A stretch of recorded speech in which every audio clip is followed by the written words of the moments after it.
Good evening. I had the honor of leading off the discussion today among the 30 nations. And I pointed out that we're facing a once-in-a-century global health crisis. At the same time, the democratic values that undergird our alliance are under increasing pressure, both internally and externally. Russia and China are both seeking to drive a wedge in our transatlantic solidarity. We're seeing an increase in malicious cyber activity. But our alliance is a strong foundation on which our collective security and our shared prosperity can continue to be built. And I made a point to make clear that the U.S. commitment to Article 5 of the NATO Treaty is rock solid and unshakable. It's a sacred commitment. And everyone in that room today understood the shared appreciation, quite frankly, that America is back.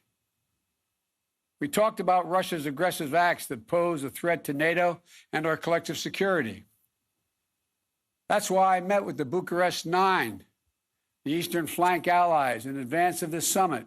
And today I also met with the leaders of the three Baltic states, Estonia, Latvia, and Lithuania.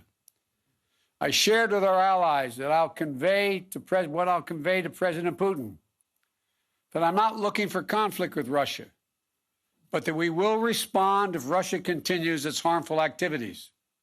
And we will not fail to defend the transatlantic alliance or stand up for democratic values.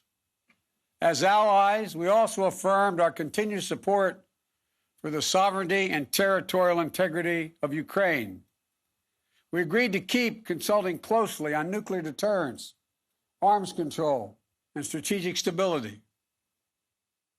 The last time NATO put together a strategic plan was back in 2010, when Russia was considered a partner and China wasn't even mentioned. We talked about the long-term systemic challenges that China's activities pose to our collective security today.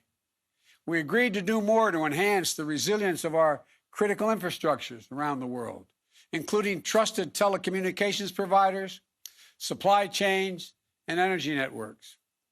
We agreed to enhance our cooperation with our democratic partners in the Indo-Pacific to meet challenges that exist there.